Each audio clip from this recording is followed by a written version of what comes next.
Hello, guys, and welcome back to our Game of the Year 2019 discussions. I am Ben, and Matt and Gary are with me once again. Are we well, folks? All good. Yes. Beautiful stuff. Right. So we're going to plow straight into our best of the rest category here. And the first one on the best of the rest, these are the games that didn't quite make our top 10, whether that's due to people, not necessarily playing all the games or whatever. The first one on our list is one that caused an awful lot of controversy in our group chat, and very nearly was on our top 10. So this was the Untitled Goose Game. I knew you were going to start with this. So Deb put it on her list and said, I think we can all agree that sometimes you just need to sit back, relax, and relieve some stress by just being a complete arse, or should I say goose? And of course, I mean some somewhat undeserving video game characters, not real life people. That's fair.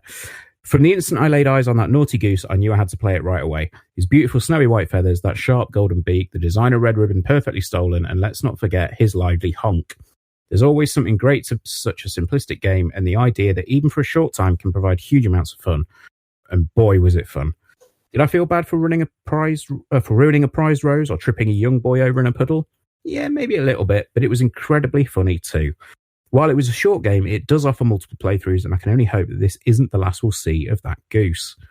And Johnny said as well, as much a meme as a game, this is an obnoxiously funny take on a classic fetch quest adventure.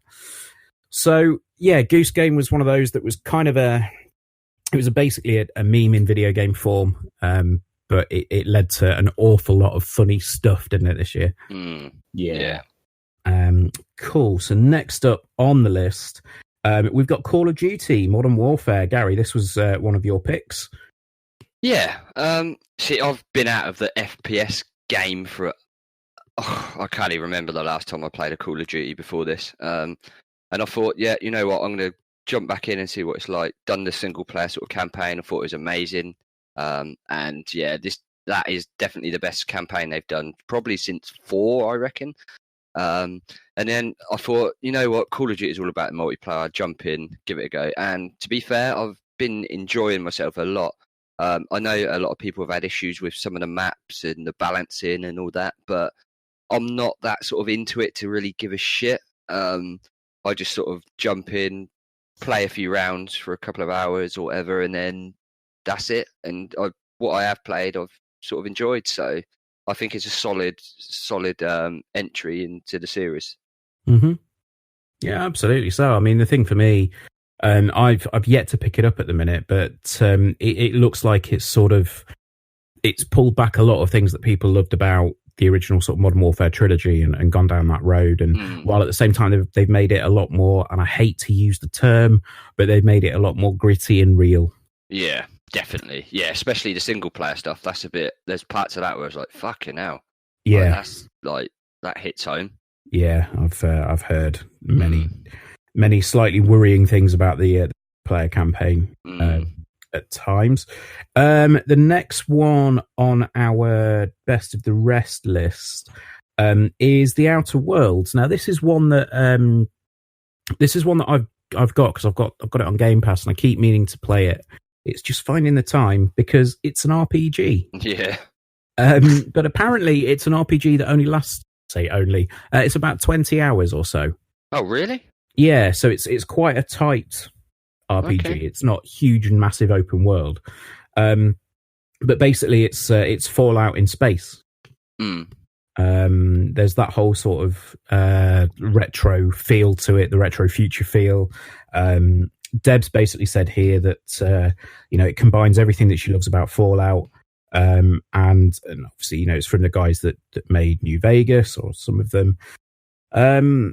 And it's she says Obsidian have created a hearty adventure with a host of great characters and acting, with great combat, freedom, and multiple replays that offer diversity. And it sounds like it's definitely that sort of game.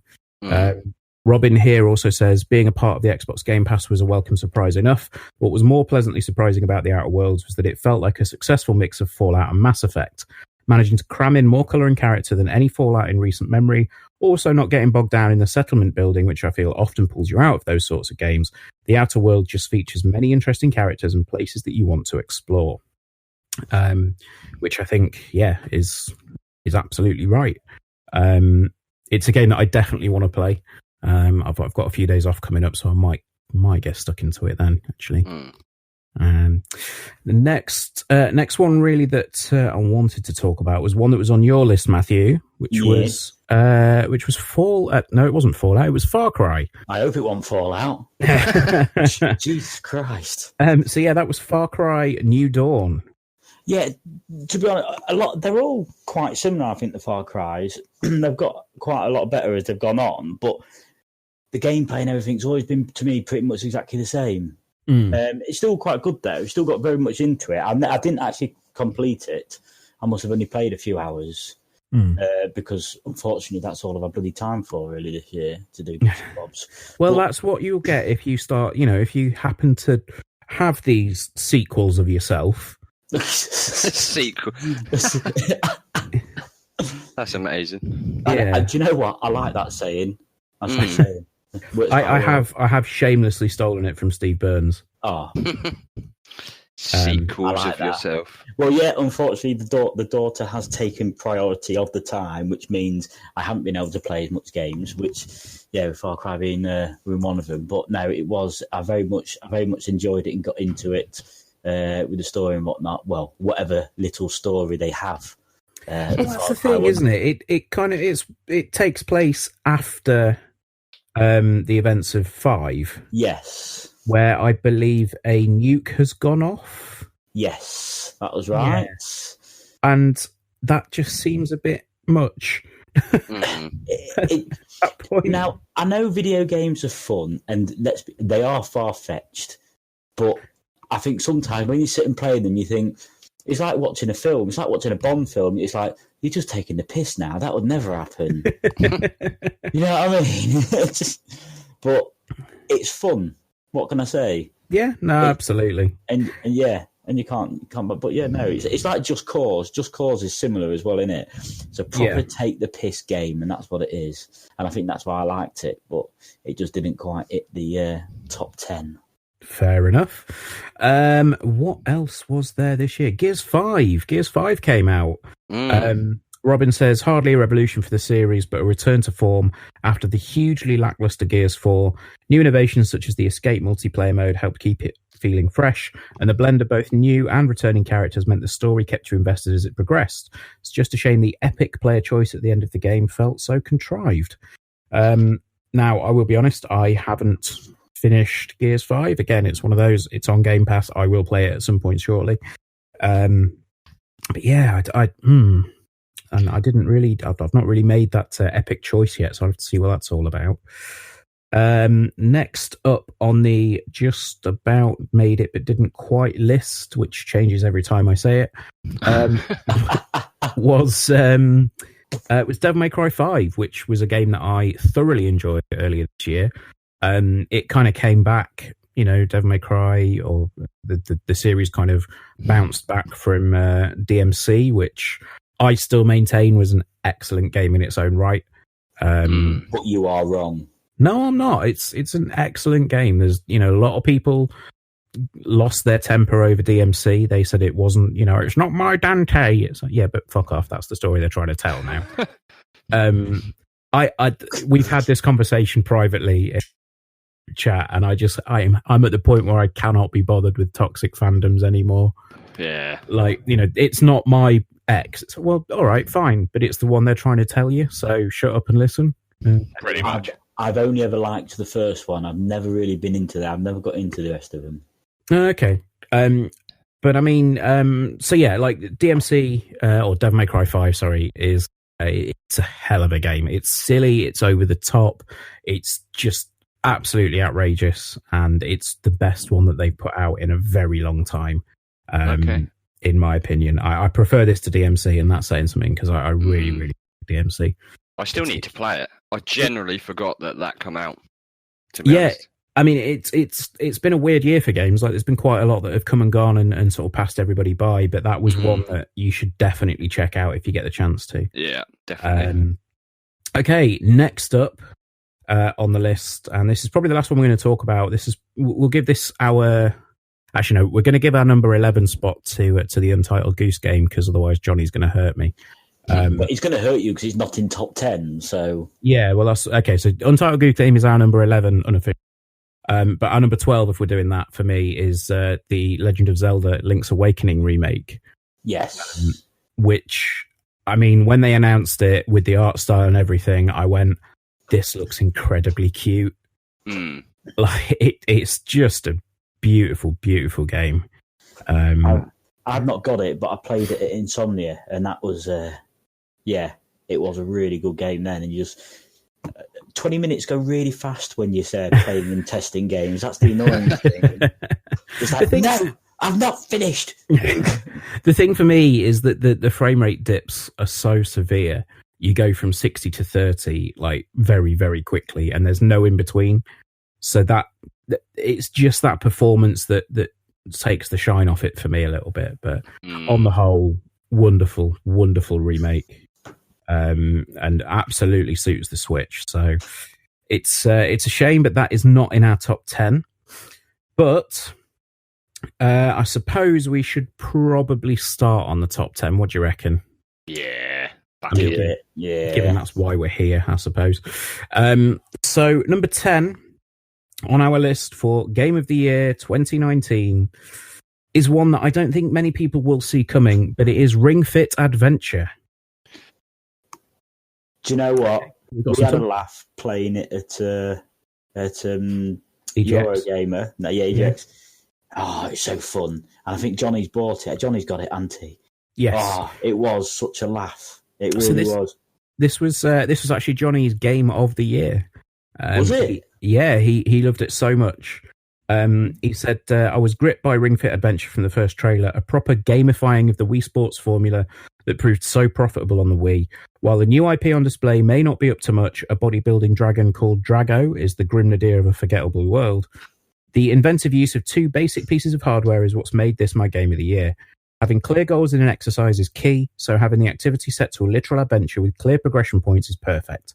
I never thought I'd be excited about unlocking a new exercise technique to battle enemies in a fantasy realm, but it's provided anticipation unlike any other game this year.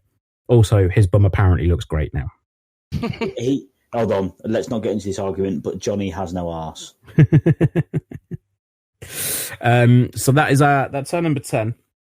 It is, Johnny is the only one that's really played any of Ring Fit Adventure, so we can't get too much there, but he made the argument, and it has lasted on our top 10. I think you gave him an ultimatum of Untitled Goose Game or Ring Fit, didn't you? I did in the end, yeah. Yes. And Ring Fit made the list. Number 9 on our list. Made it by a hole.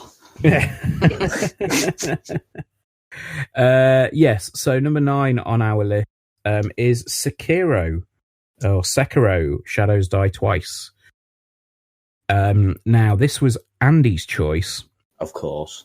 Well, yeah, I mean, it is basically Souls. It's basically a Souls game, yeah. So it was actually Andy's most anticipated game of last year.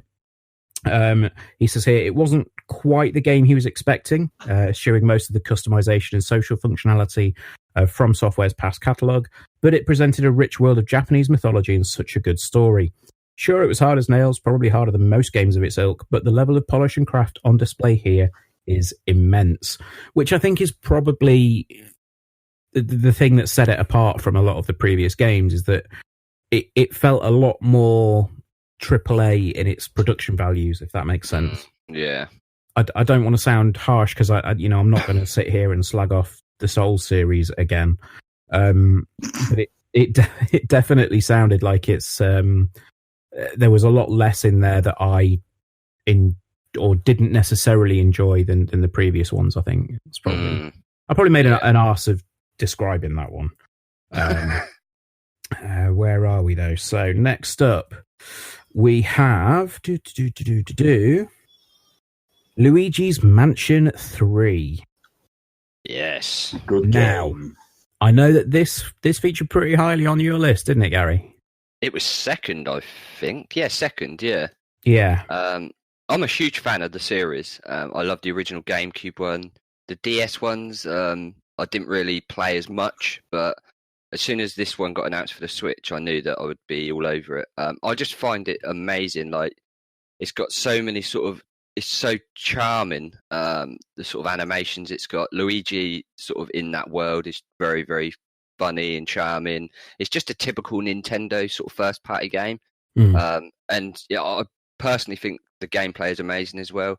It's very similar, so if you've played any of the other ones, you sort of know what to expect, really. But yeah, I found it amazing. And maybe I'm a bit biased because I love the series so much, but yeah, I personally think Luigi's Mansion 3, if you own a Switch, you've got to own this game. It's like really, really good. So yeah, absolutely. Kieran has said here, Nintendo make great games. I don't need to tell you that, but I have because I'm trying to up my word count. One of Nintendo's Wow. One of Nintendo's background brothers, Luigi, really shines in his debut game on the Switch. Luigi's Mansion 3 takes the tried and tested puzzle platform formula and creates something that's suitably of its ilk, but does so incredibly well. It utterly stinks of charm, and this is down to the smaller details. Luigi's a meek character, and his nervous persona lends some incredible character animations, which tie the game's overarching whimsy into a beautiful little parcel. The animations, the environments feel alive, quite literally, but not because ghosts are dead. In some cases, lived in and perfectly crafted. It's quintessentially a run-of-the-mill puzzler, yet it's somehow more than that because of the attention to detail paid to it. It's a simple game done very well, and it makes Luigi's Mansion 3 an essential purchase running on with a Switch. Yeah, that's spot on. Yeah, I can only agree with it. It's a game that I'm taking my time with at the moment. I bought it on launch day, and I'm really taking my time to play through it because I just love that world. I think it's brilliant. You know, Nintendo done an amazing with it, and it just looks really cool. Like, those animations as well, like incredible. Yeah, absolutely. I mean, technically, it looks fantastic. I hate using the phrase, "Oh, it looks like a Pixar movie," but it does. It does, yeah. Like, it genuinely looks like an animated movie. So good. Yeah. So there's that. That's our number 8. Number 7 is one of Robin's. Actually, this was Robin's game of the year, and this is Judgment. So it's one of the ones that is set in the same sort of universe as the Yakuza series. It says here, the Yakuza series is fantastic, but it can definitely be accused of feeling a little samey over the course of 6 mainline entries and the 3 or 4 spin-offs. That's why Judgment was so interesting. Still set in the familiar Tokyo red light district that's proved a successful setting for all of the other games, but now with a new cast and a set of detective investigation-based gameplay mechanics that add a new dimension to a game that longtime fans know inside and out. Some great acting, fantastic visuals, and the outrageous storylines make this a game you can't afford to miss, despite its relative low profile. Any fan of mystery or Japanophile will be hooked, and these games aren't short either. Judgment will keep you busy for the long haul. Now that's the thing. Like, Judgment, it's not a quick game. It's not a game that you'll pick up and knock out in a weekend. It's a big, hefty sort of, not quite RPG, but you know, it's in that sort of area. And my understanding is it's still suitably bonkers with everything that it does. I mean, some of the stuff that I've seen with you know, with the executions and stuff in Judgment, it's just insane. So it's a game I definitely want to play. Yeah, me too. Yeah. But again, it's one of those where it's pretty much every time I'm looking at these games, I'm going like, yeah, I just need to find the time for it. I just haven't got a spare year to play something like that. Yeah. It's not. Those aren't my type of games at all. Well, you see, we say that, and then we'll come to a game a bit later on that I'm an absolute hypocrite for. So, anyway, oh, hello, just dropped my phone. Next up is our number 6, because that's what comes after 7. or before 7 in some guide. I don't know. We're doing a countdown. So yeah, number 6 is a game that we've previously talked about. It's Apex Legends. So, I mean, yeah, we've talked about it briefly before. So that was the winner of our best free game. I mean, it absolutely came out of nowhere, and it really changed the conversation. It got people sort of, instead of Fortnite talking, because that's what that was really at the time, wasn't it? Fortnite, it suddenly brought out Apex. It's another free game like Fortnite was, and you know what you say, from the makers of Titanfall, and it just hit the spot. Something similar to that online. It was brilliant, really. Yeah, I mean, Gary, have you played a lot of Apex? I have not played a single minute of it. Wow. But hear me out here. So no, YouTube now. First person shooters, like I said about when I was talking about Call of Duty, I haven't been into them for a while. But as I've gone back now to sort of Call of Duty, I do want to go back and check out Apex Legends because I'm sort of in the mood now for first person shooters. But I remember watching loads of streams of you guys playing it, and yeah, when it first came out, and it made me want to play it. So I definitely need to go back and just sit down and sort of play it for a while, see how it is, because it might hook me in as such. Yeah, I mean, I think that's the key, is that obviously, free to play games they can sometimes be the devil. And I think Respawn will be the first to admit that they possibly got some of their monetization strategies a little bit wrong with the initial battle pass, and then they had to reverse course on a couple of things that they put out. But on the whole, like the whole ecosystem and everything around Apex Legends has been quite impressive. And like you say, Matt, it changed the conversation away from being everybody's talking about Fortnite to everyone's talking about Apex. Absolutely. And the way that it launched, it was kept a secret for so long, and then they went, right, here you go, new game out now. It was fucking what? Oh, and it's free. Sweet. Okay, that's how you launch a game. That's how you launch a battle royale game. Not one way you've got, a battle royale game and everyone can have 3 weeks of going, oh, a battle royale game, God, I don't want to play that. And then it finally comes out and everyone's like, oh, I don't want to play that, so no one gets it. It's like, that's months and months and months of teasing about this new game, whereas they just went, right, we've developed a new game, you bunch of pricks. Here you go, play it. Yeah. And it just worked. It was so good. So it like I say, it just completely changed the conversation. So, yeah. Cool. That is Apex Legends. It is a game that we love here, and it's legitimately, I think, it's easily going to be one of the games of the year here. So next up at number 5, once again, because that's what happens with numbers. We've got Star Wars Jedi Fallen Order. Now, this was Nico's actual game of the year. He says, it's been a long time since we had a compelling and a breathtaking Star Wars story-based game. The previous titles were multiplayer and didn't necessarily build upon the canon. A believable and interesting story combined with a brilliant, albeit familiar gameplay, and Fallen Order has me completely hooked until the end. It stood out for me as easily the best game I played this year. So I've played Fallen Order. I'm about halfway through, I think, and I think you're playing it as well, Gary. I got it for Christmas. Cool. I physically haven't played it yet, but right, I plan to tonight or tomorrow start it. So okay, yeah. I mean, I put it on my list as well, and honestly, it's a really, really good, solid game. You wouldn't expect anything less from Respawn. That's true, yeah. We've got 2 Respawn games following each other on the Game of the Year list. That's something that I didn't think I'd see, if I'm honest, because, Respawn were, when they put out Titanfall 2, it was one where they put it out and it was basically sent out to die with the release schedule, but they've come back this year and they've absolutely smashed it out of the park. With not only Apex Legends but Fallen Order as well. it's got a decent, skill tree to it. It doesn't necessarily go over the top with everything. It's got a believable cast of characters, as much as you can have in a Star Wars universe. It's got a character that looks a little bit like Alex Hunter from FIFA. Yeah, or Anthony Marshall. Anthony Marshall. I was trying to think of the guy's name, and I just went with the fake character rather than the actual.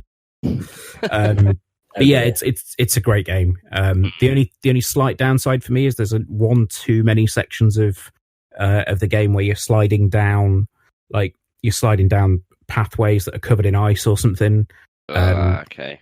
It's a mechanic that's in there, but it's slightly overused, which is something that I didn't think I'd be saying about a Respawn game, because what they did with Titanfall 2 and the mechanics they put in that game was absolutely perfect. You had them for a level or two, and then they were sort of dropped. Whereas in this one, they've just gone a little bit too much over the top. So, but no, still an excellent game and a worthy entry at number 5 on our list.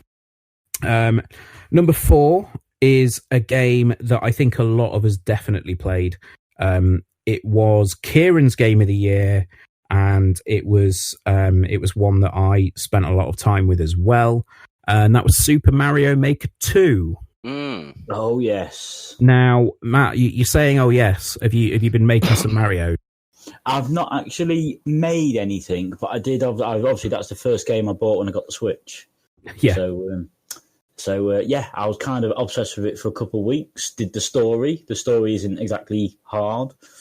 I sort of looked at the making bit and I was like, nah. And I just went online and just played everybody else's. Yeah. I mean, it's impressive because the way that story is crafted. I mean, Kieran's mentioned it here. He said the 100 levels that you play in the campaign are perfectly crafted to just to tap into like that design area of your brain, just to go, oh yeah, I can do that, can't I? And, I can do that. That'll be great. And it's the way that it kind of just tickles those senses around you. Just like, this is really impressive. It's like a tutorial, basically, isn't it? Yeah. Yeah. And Johnny as well said here, while the pull of the maker side of the game for me, I've been more witnessing other users' incredible creations. There is at the very least a small amount of fun to be had for everyone going crazy with the classic Mario mechanics.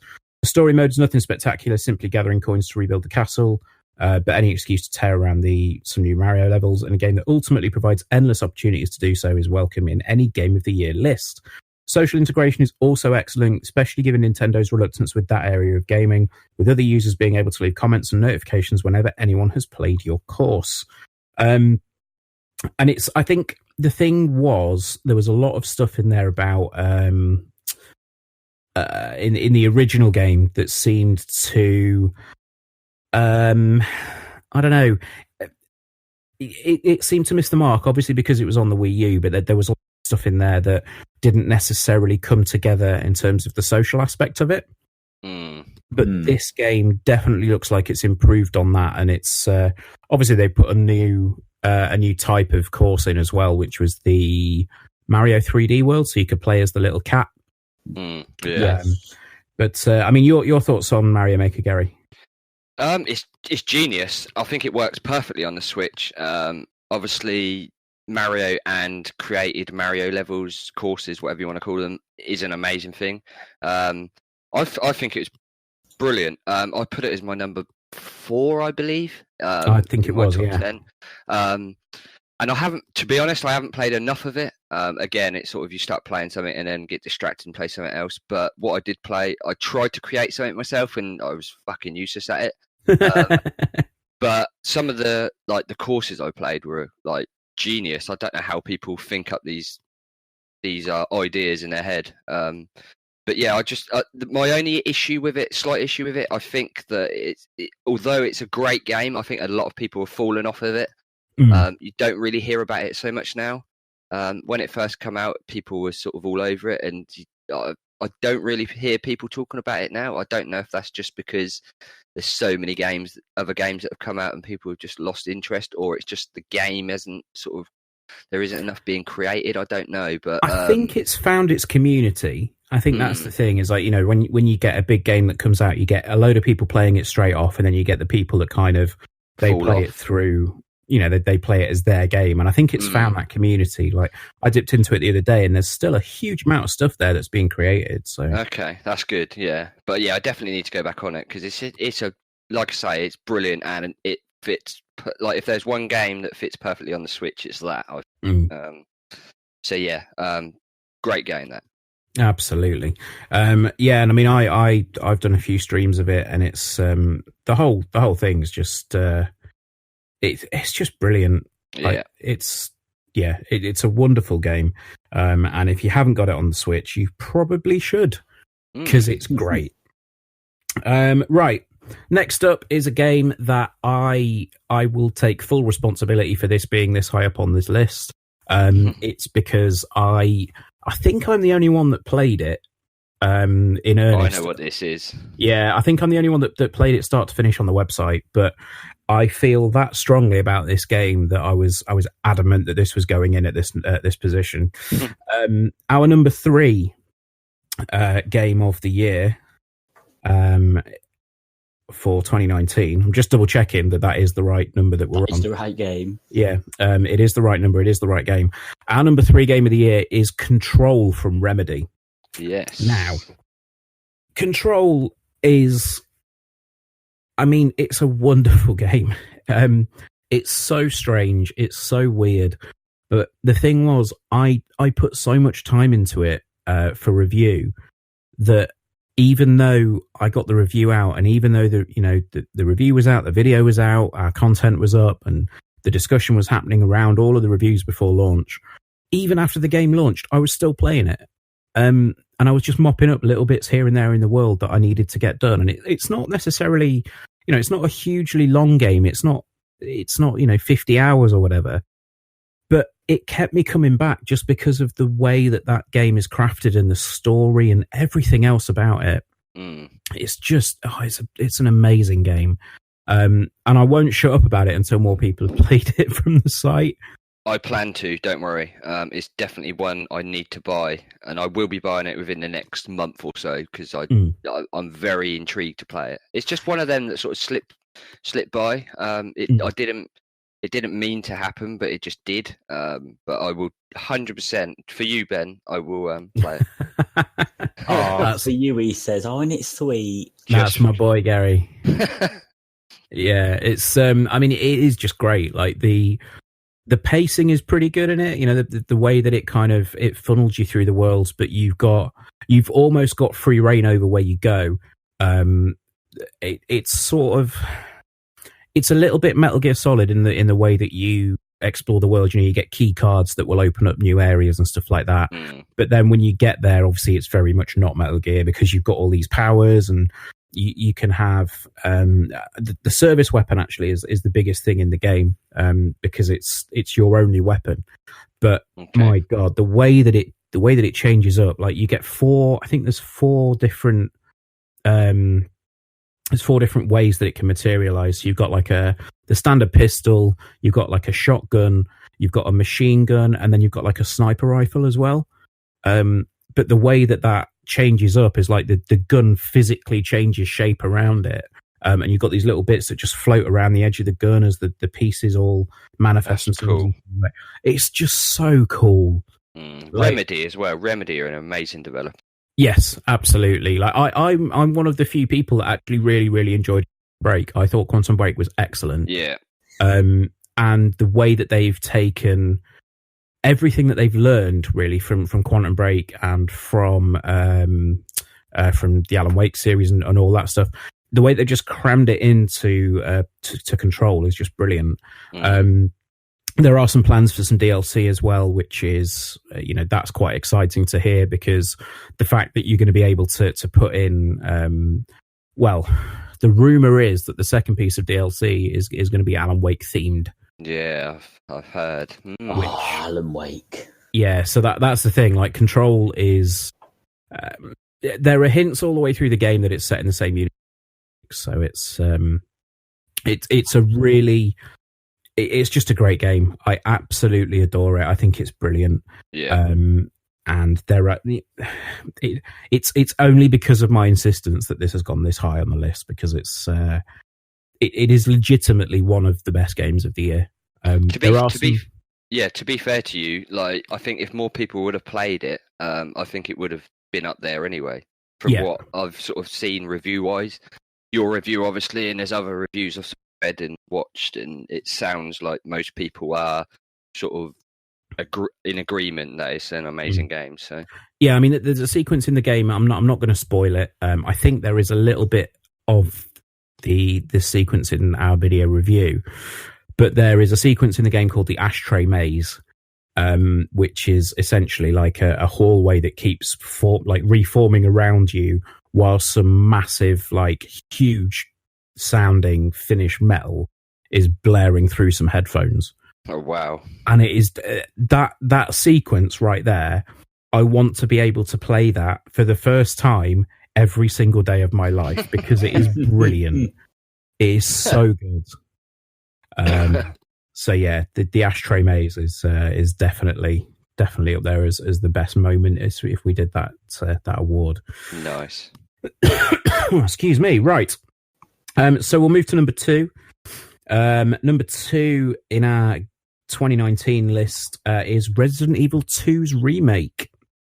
So, where are we then? So, Resi 2 here, we've got Johnny says, having never played the original, being too young and too scared, the remake of Resi 2 has been a revelation.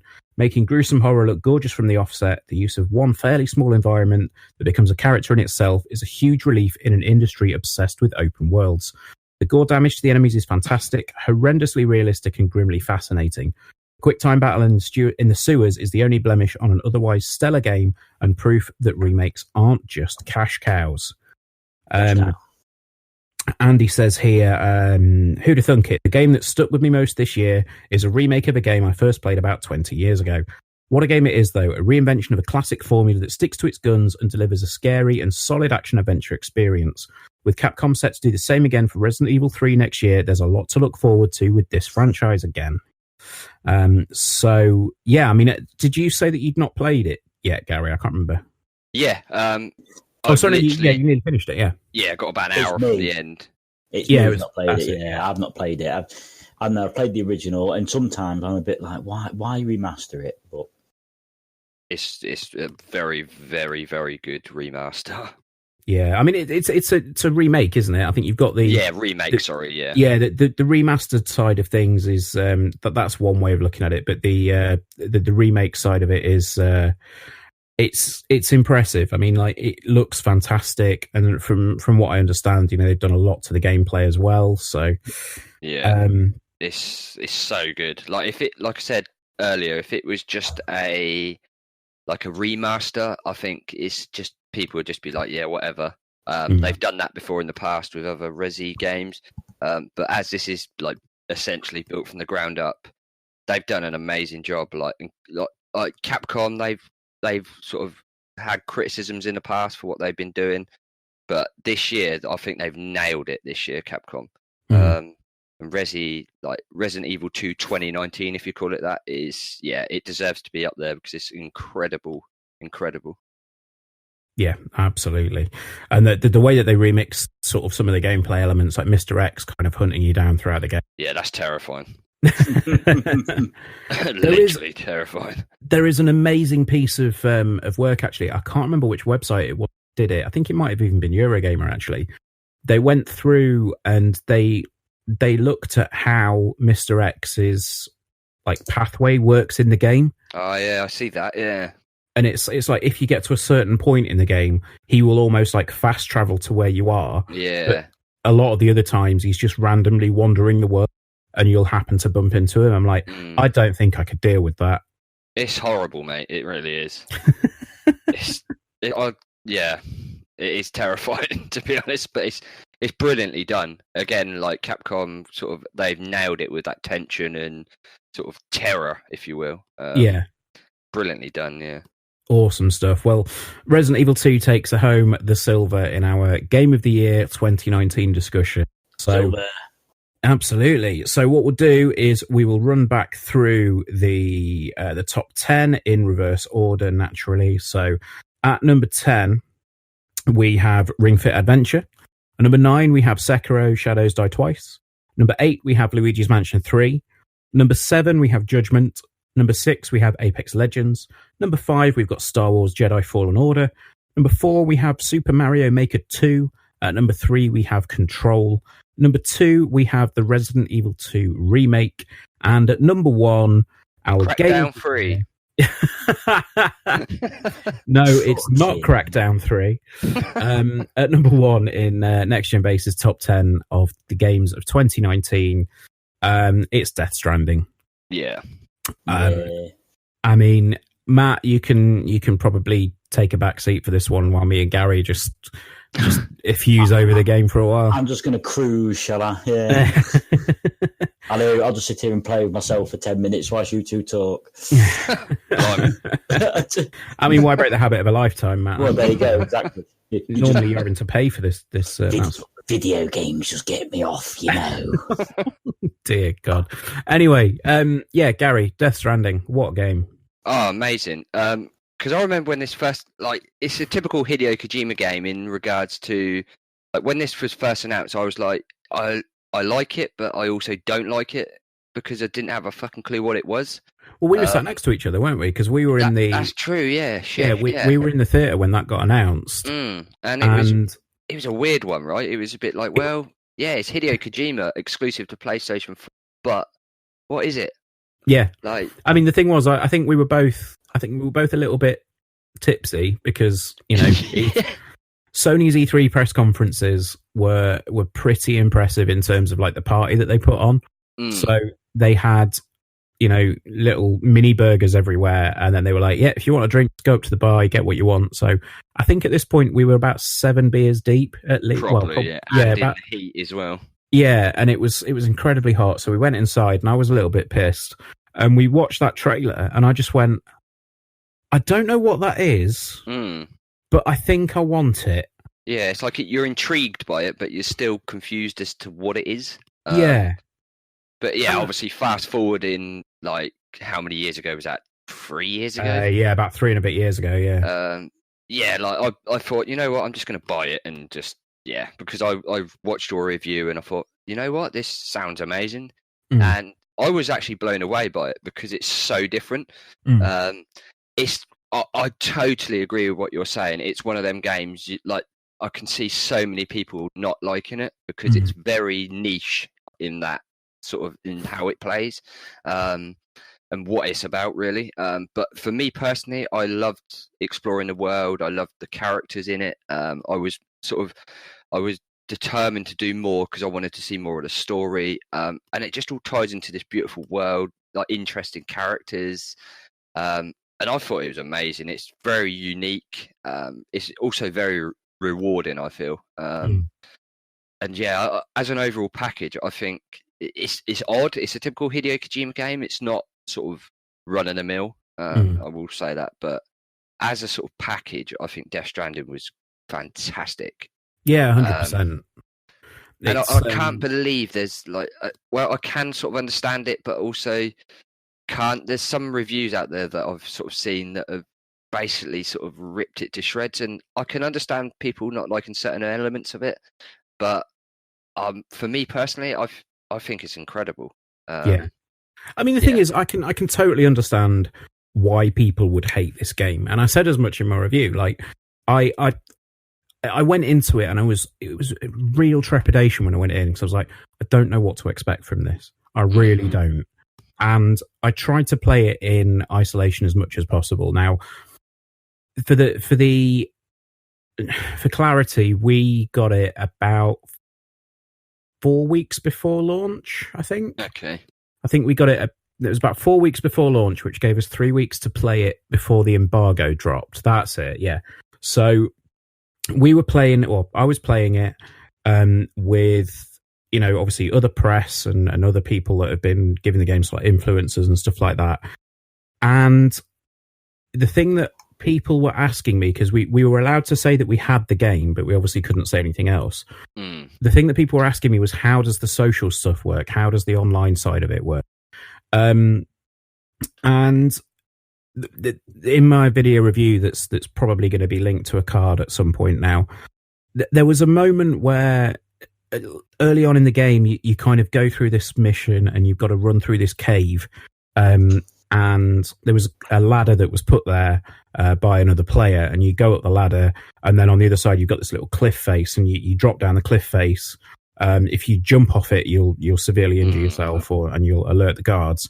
But you can drop down it because somebody else has put a rope down there for you. So you slide down it, and then you can like go in and be all stealthy and stuff. And it's stuff like that in its on its own there, that sounds okay, that's quite cool. But then when you blow that up and you expand that to the entire world, all of a sudden, you've just got this huge world, where you've got people that are building bridges over water. You've got people that are building zip lines across the entire map. And it's wonderful. That is an incredible system that they built within Death Stranding, I feel. Yeah.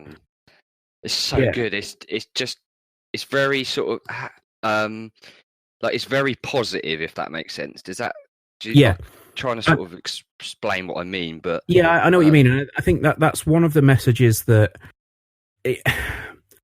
the thing that a lot of people have criticized this game for, and a thing that I completely get, but it didn't bother me as much, is that a lot of it is very heavy-handed, very ham-fisted in the way they deliver the messages. Now, whether that's a case of you're literally naming somebody, I know you're gonna with a ridiculous name, sort of like Die Hard Man or Fragile. Fragile, or Heart Man, because he's got a problem with his heart. It's like me saying, hi, my name's Ben, or you can call me Gameplay Man, and stuff like that. It's too on the nose, right? Yeah, a lot of it is incredibly on the nose, and the messaging that they tried to get, they did get across beforehand, was that it was this social strand game, which is such a awful way of saying what it is, but you get that feeling that yes, you are contributing something, and there's no negative interactions in the game. When you come across somebody's like the chargers out in the world, if you're riding a truck through driving a truck through the world, if you come across another person's charger, you sit there with your truck while your truck charges up, and then you tap the touchpad, and you like that person's structure. You don't. There's no way of sitting there going, "Oh, this is crap. Yeah, go kill yourself. Yeah, this is rubbish." It's like it's nice. It's a way of being positive and having that positive interaction with everybody. But the sort of asymmetrical multiplayer, everything, which is what we've just talked about, is really impressive. Like, particularly as you walk through the game, I don't know if you'll have seen too much of it, depending how far in you are, but you'll notice that, like, when you get to a certain point where you'll need to walk up a path, you'll notice that path is slowly been worn away by other players that have walked up there, and then you have almost like a gravel pathway up to where you are, as opposed to trudging through some grass and stuff like that. It's the way that the game is designed is so impressive. And the thing that I was saying earlier about possibly, me becoming a bit of a hypocrite is, I will sit here and say I've not got 50 hours to plunge into an RPG, but I think I've got about 100 hours of playtime on Death Stranding.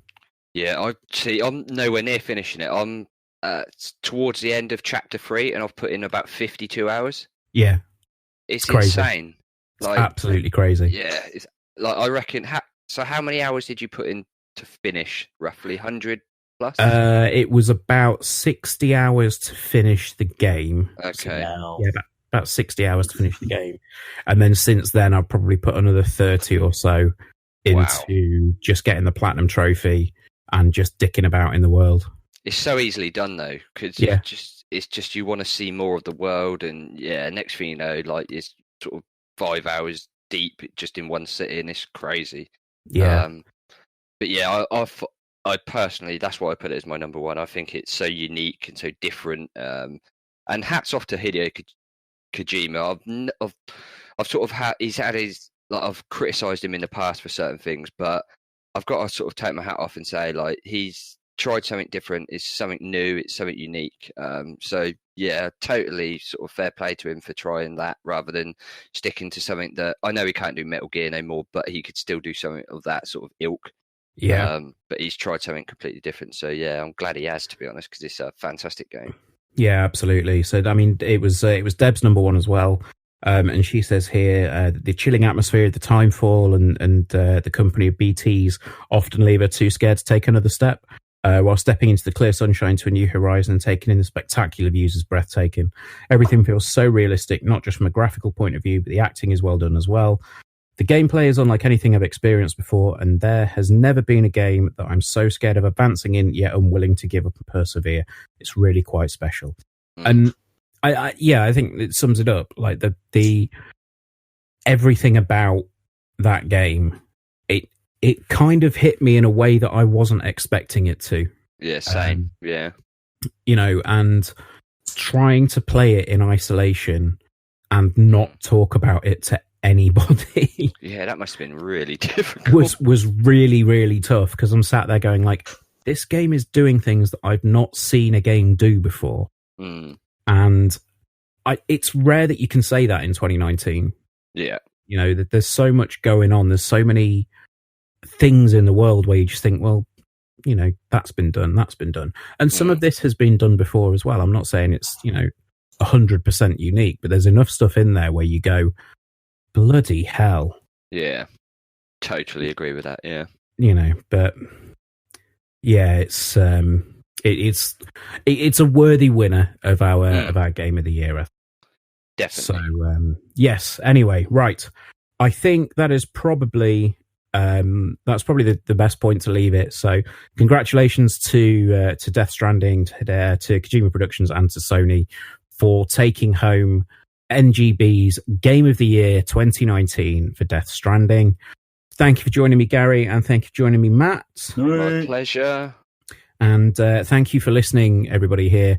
Everybody that's tuned in or is watching us on YouTube. I know we've been a little bit slack in terms of content towards the end of the year, but we are hoping to make up for that next year as we gear up for the next gen. Wow, that's scary, right? Like, yeah. Already, where did that time go? Yeah, it's crazy.